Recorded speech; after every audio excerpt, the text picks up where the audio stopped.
নমস্কার, আশা করছি সকলেই ভালো আছো। আর আমি তোমাদের সাথে বিশ্বজিৎ পাল, আর তোমরা দেখছো এডুকেশন লোন বাংলা চ্যানেল। তো আজকের যে কারেন্ট অ্যাফেয়ার্স গুলো নিয়ে তোমাদের সাথে আলোচনা করব, তো সেই কারেন্ট অ্যাফেয়ার্স গুলো থাকছে 8ই জানুয়ারি এবং 9 জানুয়ারির। তো যারা চ্যানেল নতুন আছো, চ্যানেলটিকে অবশ্যই সাবস্ক্রাইব করে দেবে এবং পাশে থাকা বেল আইকনে গিয়ে অল নোটিফিকেশনে ক্লিক করে দেবে, যাতে পরবর্তী সকল যেটা আমাদের এখানে ক্লাস হয় সব ভিডিওর নোটিফিকেশন তোমরা সবার আগে পেয়ে যাও। তো আজকে কারেন্ট অ্যাফেয়ার্স শুরুতেই একটি বহু চর্চিত বিষয় নিয়ে আজকে আলোচনা করব তোমাদের সাথে। তো আমাদের এখানে বাংলায় একটা কথা আছে, বুদ্ধিভ্রষ্ট। মনে রাখবে কথাটা, ঠিক আছে? বুদ্ধিভ্রষ্ট মানে যে টপিকটা আমি তোমাদের সাথে প্রথমে আলোচনা করব, সেই টপিকটার সাথে খুব রিলেটেড হবে। যে বুদ্ধিভ্রষ্ট, মানুষের বুদ্ধিভ্রষ্ট হলে পরে কি প্রবলেমটা হয়, এবং বুদ্ধি যদি হাঁটুতে থাকে, তো এখানে সেটা নিয়ে আলোচনা করা হবে। তো চলো প্রথম টপিকে আমি চলে যাচ্ছি। প্রথম টপিকে দেখো, আমি এই পয়েন্টটিকে পয়েন্ট আউট করব। কালিটাকে চেঞ্জ করে নিচ্ছি।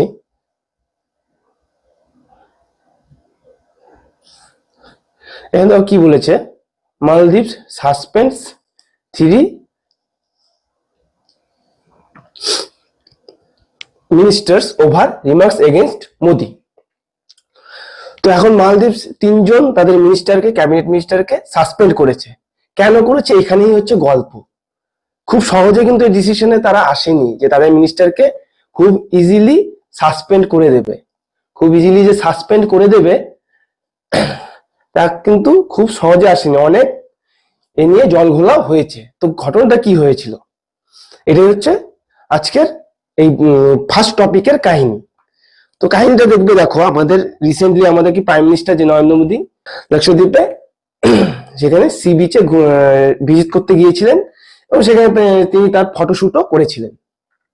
যথারীতি তিনি ফটোশুট করে তার সোশ্যাল সাইটে সেগুলোকে পোস্টও করেছেন।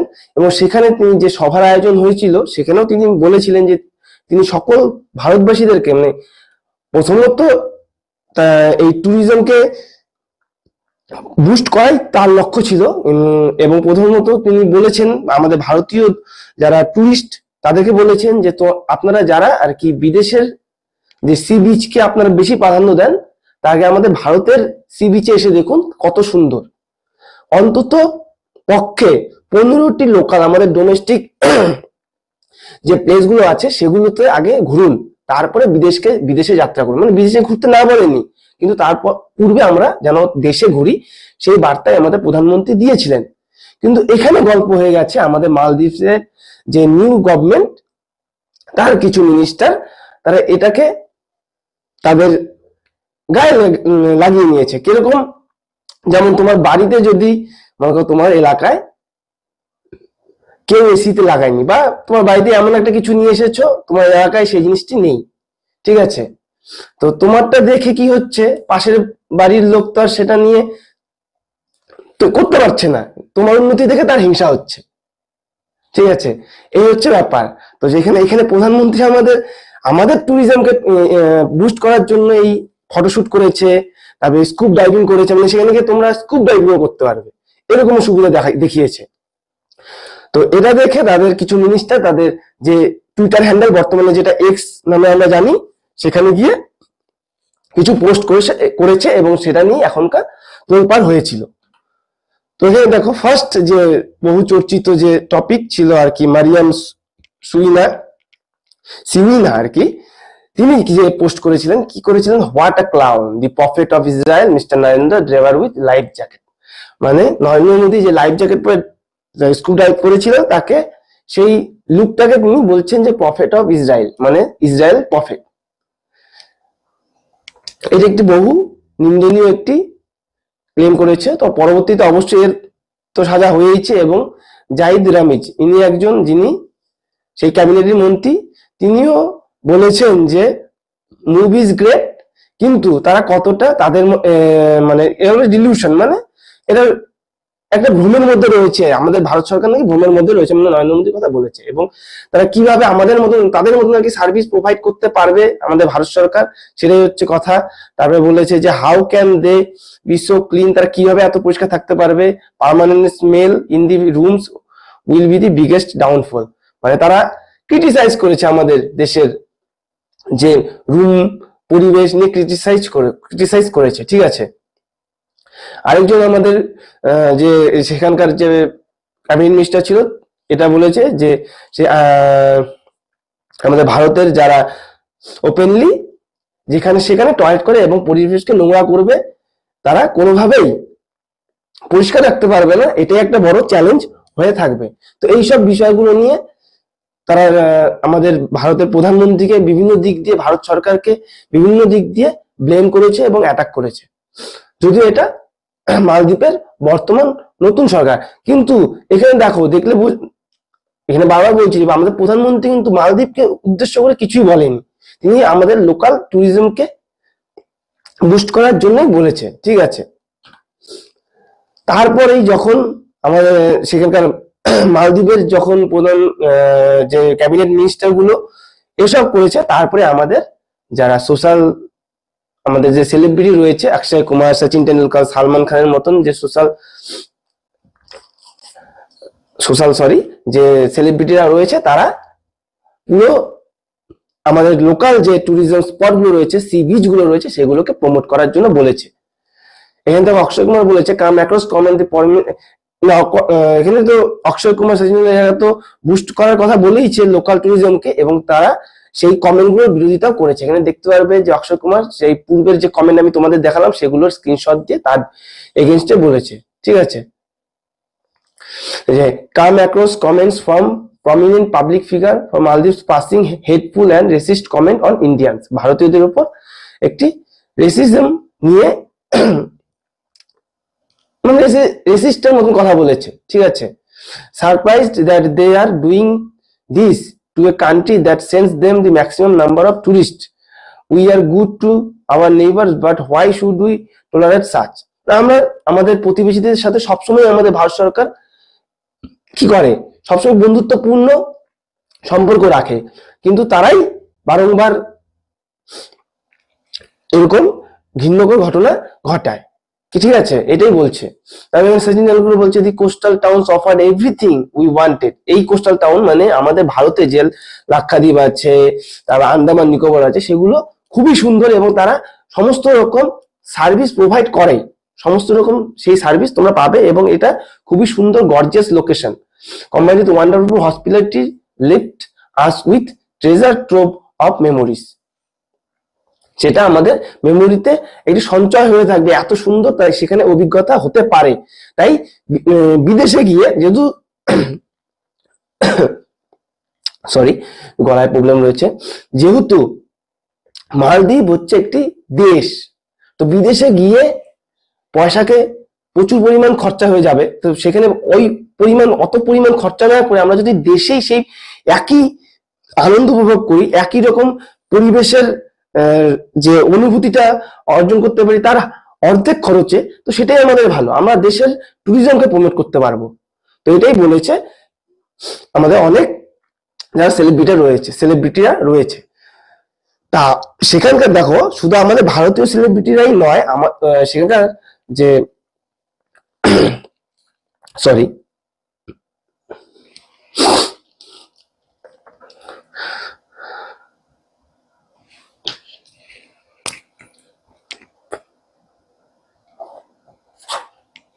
মালদ্বীপের সাথে কিন্তু আমাদের বন্ধুত্বপূর্ণ সম্পর্ক, কেননা মালদ্বীপকে আমরা আমাদের ভারত সরকার যখন কোভিড হচ্ছিল তখন কোভিডের সময় বিপুল পরিমাণ ভ্যাকসিন দিয়েছে, ভ্যাকসিন দিয়েছে। তো সেখানকার পূর্ব রাষ্ট্রপতি ছিলেন কি ইব্রাহিম মোহাম্মদ সলিহ, ঠিক আছে। তিনি সেই পোস্ট গুলোকে দেখার পর যে মালদ্বীপে যে বর্তমান গভর্নমেন্টের যে মন্ত্রক রয়েছে, যারা মন্ত্রীরা এই ভারতের সরকারকে, ভারতের প্রধানমন্ত্রীকে নিয়ে কমেন্ট করেছে, সেই সব দেখার পর তিনি এর বিরোধিতা করেছেন। তার মানে তিনি ভারতের সপক্ষে কথা বলেছেন, যে তিনি কি বলেছেন, I condemn the use of hateful language against India. তিনি বিরোধিতা জানাচ্ছেন যে হেটফুল যে ল্যাঙ্গুয়েজ ব্যবহার করা হয়েছে ভারতের বিরুদ্ধে by Maldivian governments officials on social মিডিয়াতে, মালদ্বীপের যে বর্তমান সরকারের দ্বারা। India has always been a good friend to Maldives. তিনি বলেছেন যে ভারত সবসময় একজন ভালো বন্ধু ছিল মালদ্বীপের জন্য, এবং we must not allow such crass remarks and negatively impact the age old friendship between our two countries. আমাদের দুটি যে পূর্ণ বন্ধু দেশ, সেই দুটি দেশের মধ্যে কখনোই নেগেটিভিটি এবং ঝগড়ার মতন সিচুয়েশন যেন তৈরি না হয়। এতে কি হবে, তিনি খুব ভালোভাবে বুঝতে পেরেছিলেন যে এতে তাদের মালদ্বীপেই ক্ষতি হবে, কারণ সেখানকার মূল যে অর্থ টিকে আছে ট্যুরিজমের উপর। ঠিক আছে, ট্যুরিজমের উপর টিকে আছে, আর সেখানে বিপুল পরিমাণ ইন্ডিয়ানসরা ট্যুর করতে যায় প্রতি বছর। তো এখানে দেখলে দেখা যাবে এই বছরই প্রায় 8,000 এই ইনসিডেন্ট ঘটার পর 8,000 বুকিং ক্যান্সেল হয়েছে। তার মানে বিপুল পরিমাণ অর্থের সেখানে তারা লস রান করবে, এবং সেখানকার যে লোকাল বিজনেসম্যানরা রয়েছে তারাও ক্রিটিসাইজ করছে, সেখানকার স্থানীয় বাসিন্দারাও ক্রিটিসাইজ করছে বর্তমান সরকারের এই মিনিস্ট্রিদের নিয়ে। কারা বলেছিল? এই দেখো, এরাই বলেছিল। তাদের নাম কি? মারিয়াম সুয়াইনা, মালসা শরীফ এন্ড মেহজুম মজিদ, আরেকজন ছিল। এবং বিশেষ করে এদের তিনজনকে সেখানে সরকারের যে পদ ছিল, তাদের মিনিস্ট্রি পদ ছিল, সেখান থেকে সাসপেন্ড করা হয়েছে। ঠিক আছে, তো সেখানকার সরকার পরবর্তীতে বুঝতে পেরেছে এবং তাদেরকে সাসপেন্ড করেছে, তাদের ভুল বুঝতে পেরে।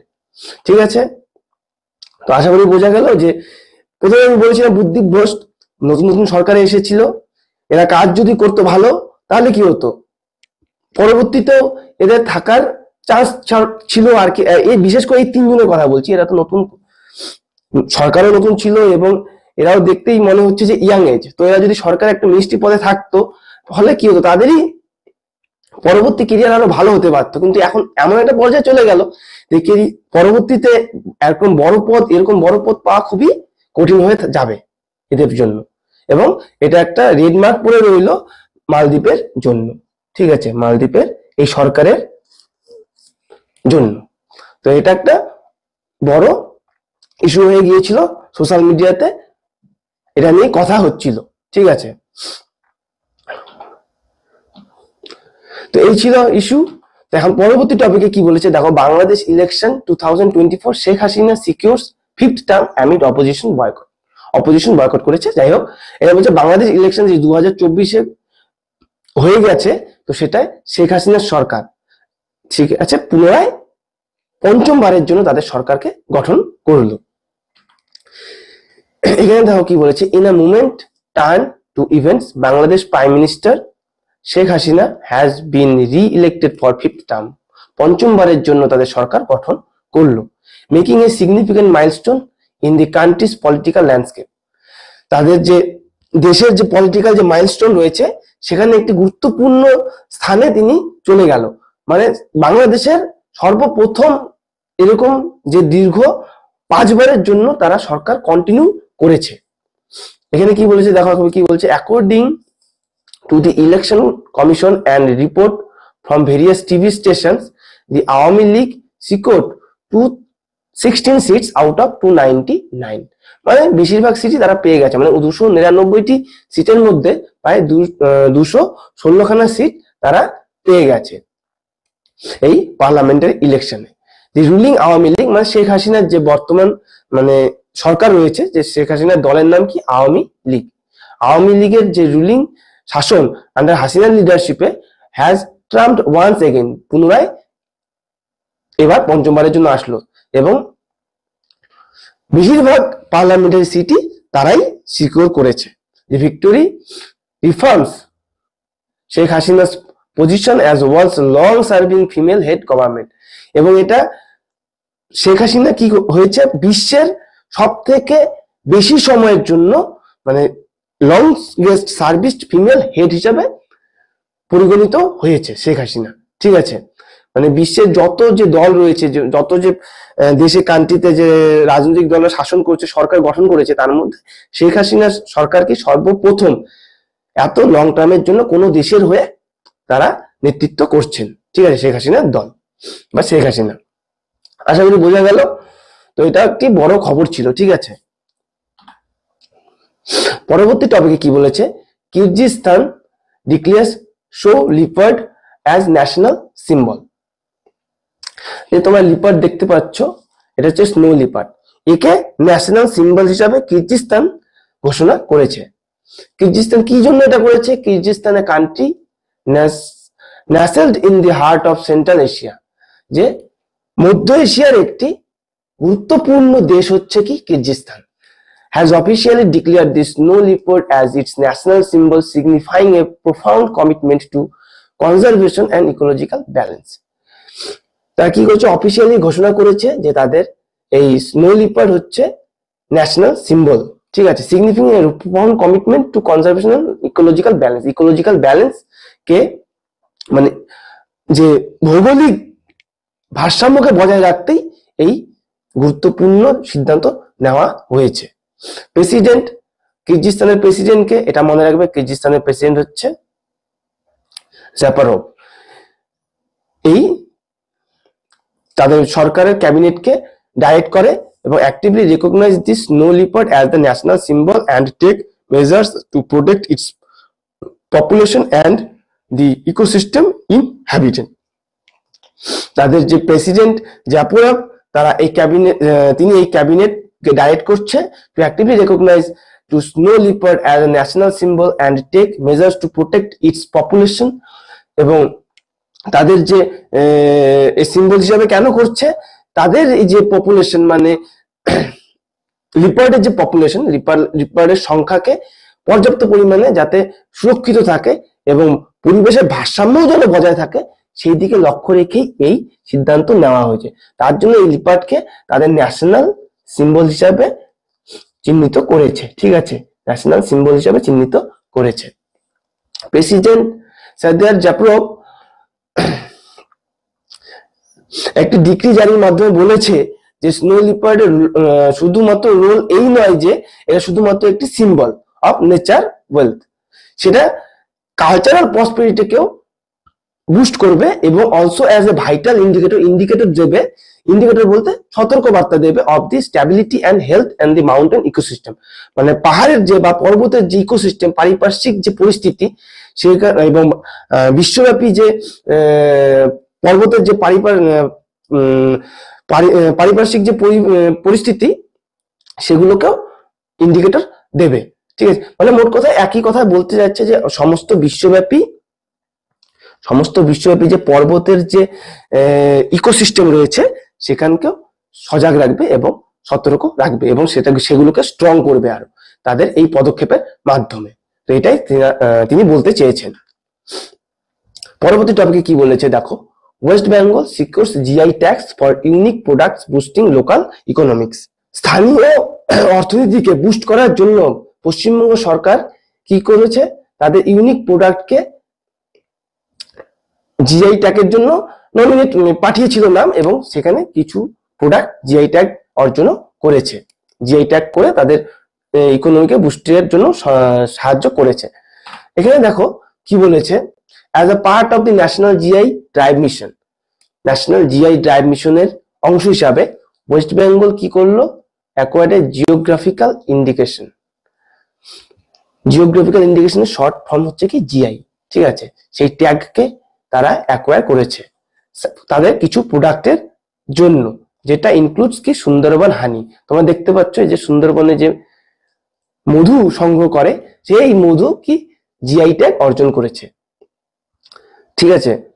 একদম চাক থেকে যে মধু বের করে নিয়ে আসা হয় সেটা কি সুন্দরবনের মতন কোনো জায়গায় বিশেষ পাওয়া সম্ভব নয়, এই জন্যই পশ্চিমবঙ্গ সরকারের পক্ষ থেকে এটাকে পাঠানো হয়েছিল এবং এটা জিআই ট্যাগ পেয়েছে, ঠিক আছে, জিওগ্রাফিক্যাল ইন্ডিকেশন ট্যাগ পেয়েছে। এবং পরবর্তীতে দেখো কি আছে, পরবর্তীতে তারা বলেছে ব্ল্যাক নুইনা রাইস। ব্ল্যাক নুইনা রাইস হচ্ছে কালো ধরনের একটি রাইস যা জলপাইগুড়ি ডিস্ট্রিক্টের পাওয়া যায়, ঠিক আছে, black Nunia rice Jalpaiguri district থেকে পাওয়া যায়। এবং গরদ অ্যান্ড কাদিয়াল সারিস, তোমাদের শাড়ি দেখালাম, গরদ এবং কাদিয়াল সারিস, এটাও তারা জিআই ট্যাগ পেয়েছে। দি সেন্ট্রাল গভর্নমেন্ট, কেন্দ্র সরকার বলেছে, has already uploaded the names of the product তাদের ডেজিগনেটেড পোর্টালে, তাদের ডেজিগনেটেড পোর্টালে তাদের এই শাড়ি, গরদ এবং কাদিয়াল এবং সরি এখানে টাঙ্গাইল তো নয়, এখানে কি বলছে টাঙ্গাইল, গরদ এবং কাদিয়াল হচ্ছে শাড়ি, ঠিক আছে, এই শাড়িগুলো জিআই ট্যাগ পেয়েছে। আর জলপাইগুড়ি ডিস্ট্রিক্টের নুনিয়া রাইস এবং সুন্দরবনের হানি মধু তারা এই 3টি জিআই ট্যাগ পেয়েছে। ওয়েস্ট বেঙ্গল ফরেস্ট ডিপার্টমেন্ট কি করেছে, West Bengal forest department corporation limited তাদের এই জিআই ট্যাগের জন্য অ্যাপ্লাই করেছিল সুন্দরবনের হানিকে জিআই ট্যাগ পাওয়ার জন্য, এবং WBFEDCL যা এটাই West Bengal Forest Development Corporation Limited, এটা মনে রাখতে পারো ফুল ফর্ম। তারা compete with the Pune based entity to win this case, Pune based এন্টাইটির সাথেও কম্পিট করেছে। This honey was collected by the Mouli community, Mouli কমিউনিটির দ্বারা এই মধুকে, এই লোকগুলো আর কি মৌলি কমিউনিটির যারা এই সুন্দরবন থেকে মধু সংগ্রহ করে। The black Nunia rice is called prince of rice, prince of rice বলতে যে ধানের প্রিন্স মানে রাজপুত্র বলে, ঠিক আছে, বা চালের রাজপুত্র বলা হয় কি এই ব্ল্যাক নুনিয়া রাইসকে। এদেরকে is cultivated in the Jalpaiguri district, সেটা তোমাদের আগেই বললাম, এটাই বলেছে। The indigenous variety of rice, এটি বিভিন্ন ধরনের, একটি আলাদা ধরনের রাইস। এবং Kadiyal sari is produced only at Mirzapur of Murshidabad district of West Bengal, West বেঙ্গলের মুর্শিদাবাদ ডিস্ট্রিক্টের মির্জাপুরে এই কাদিয়াল শাড়ি হয়। এবং Tangail and Garad saris are also famous in this field, এই ফিল্ডে টাঙ্গাইল এবং গরদও সমানভাবে খ্যাত, ঠিক আছে। তো এখানে এটাই বলেছে ওয়েস্ট বেঙ্গল, এটা তোমার মেইনলি মনে রাখবে কি কি জিআই ট্যাগ পেলো, সুন্দরবনের মধু, ব্ল্যাক নুনিয়া রাইস জলপাইগুড়ির, এবং টাঙ্গাইল গরদ এবং কাদিয়াল শাড়ি, এই 3টে জিনিস মনে রাখলেই যথেষ্ট। তারপরে দেখো কি বলেছে, ইম্পর্টেন্ট ডে, আর্থ রোটেশন ডে 2024, প্রতি বছর 8ই জানুয়ারি এই আর্থ রোটেশন ডে কে পালন করা হয়, এবং এই বছর এই দিনটি সোমবারে পড়েছে, ঠিক আছে। এটা কি পৃথিবী যে নিজের অক্ষের চারিদিকে ঘুরে সেটাকেই চিহ্নিত করে এই দিনটি।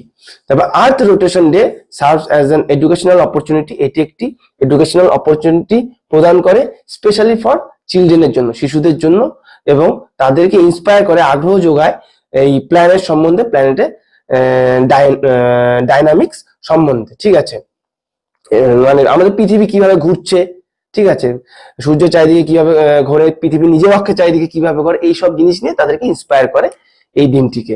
এবং ইট এনকারেজ কিউরিওসিটি, এবং জানার আগ্রহকেও বাড়ায়, এবং deeper understanding of the phenomenon of earth rotation, এবং পৃথিবীর যে রোটেশন ঘূর্ণন সেটা সম্বন্ধেও তাদেরকে অবগত করে।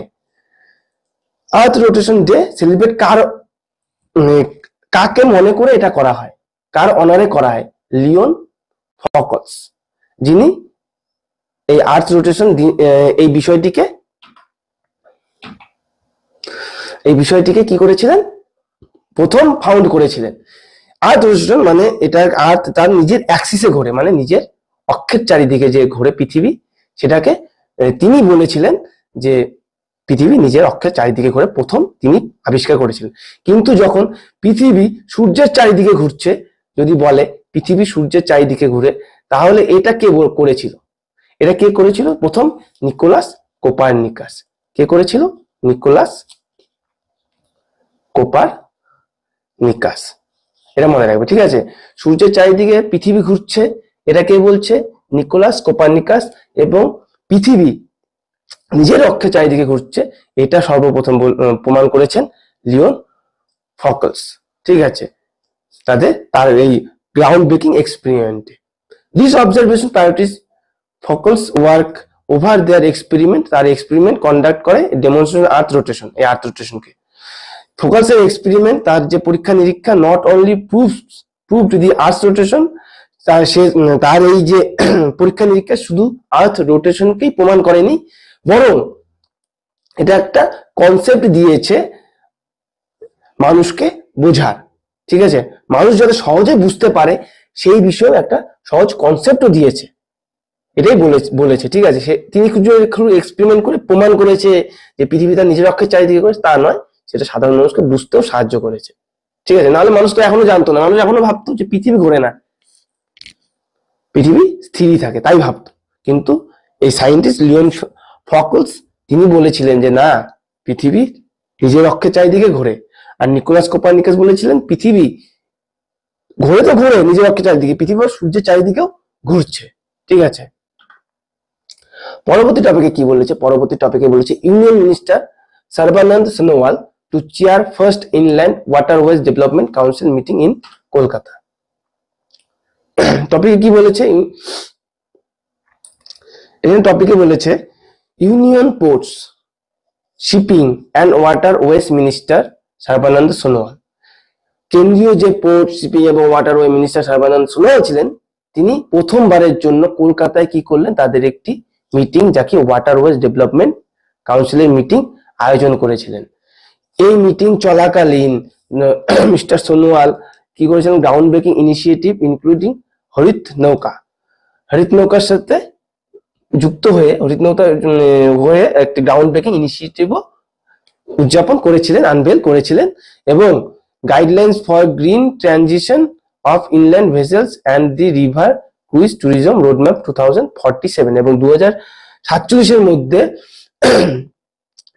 নদীর মাধ্যমে এই ট্যুরিজম রোডম্যাপকে উন্নত করার লক্ষ্যেই এটিকে করা হচ্ছে।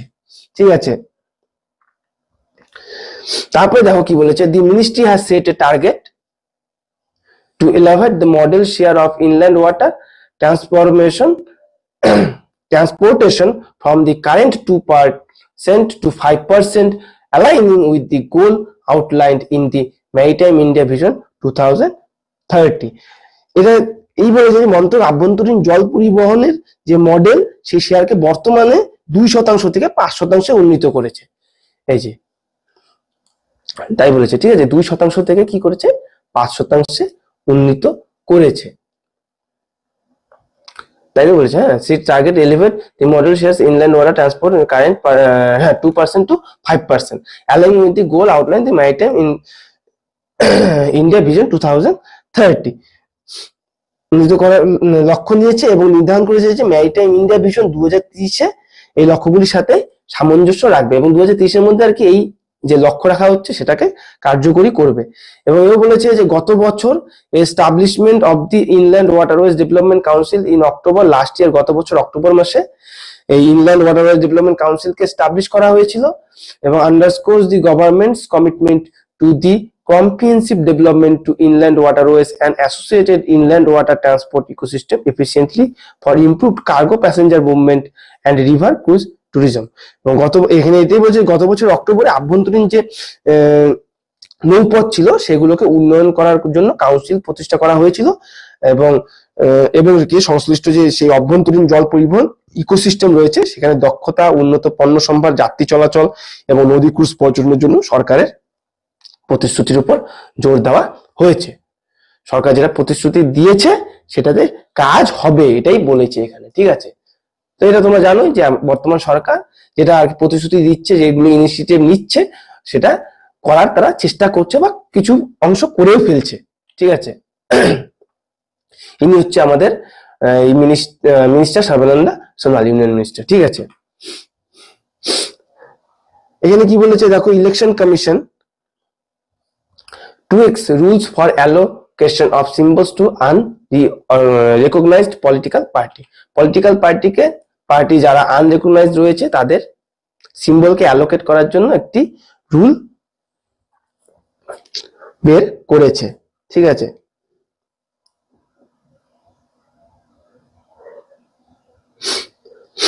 এখানে এটাই বলেছে, দি election commission of India introduce new regulation for allocating symbols to registered unrecognized political parties বা RUPPS।